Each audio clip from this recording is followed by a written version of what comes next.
The three groups are now pitching in Minot to convert a former middle school site. KX News' Corbin Warnock shows us what they're working on. Restoring our native grasslands is not an overnight project. It requires a lot of steps and planning and teamwork with several organizations. That's what's happening in Minot. The first phase is just prepping the site for management activity. And so in this phase, that's where we're going to turn the soil. We'll apply like a Roundup or a vegetation killer to get rid of all the vegetation that's currently on site.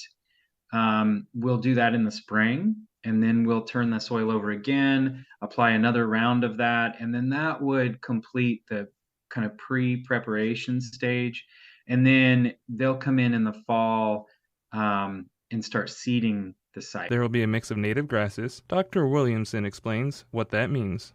Well, the seed mix hasn't been decided on yet, but I would imagine there'll be species like, prairie June grass or little blue stem, or some others. It's hard to say until we get a good idea of what the soil conditions are, and we'll determine that next spring.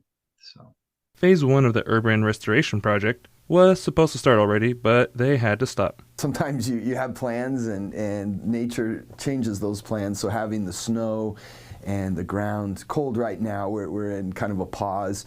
I believe it's going to get warmer this week, and depending on the snow melt, we're going to try to do it, but we do want to be just cautious of making things muddy or bad for the neighbors during the winter months. Instead of being an empty lot, this site is going to have a multi-purpose for the community and environment. So the purpose of this project is really twofold. One is to make use of that space. Right now it's just kind of sitting there as an open space. By restoring this area to a natural state, the community will start seeing more of what they have not seen. And that kind of thing. So we think by bringing this back, it's going to bring all kinds of pollinators and other insects and birds that will improve the lives of everyone living in the area. They even asked the local Native Americans for their input on this project, to include local vegetation that not only grow here, but also provided so much cultural significance too. Reporting for KX, I'm Corbin Warnock. Currently, that is an empty lot. Supervisors say in about 3 to 5 years, they say it will be filled with several species of native vegetation.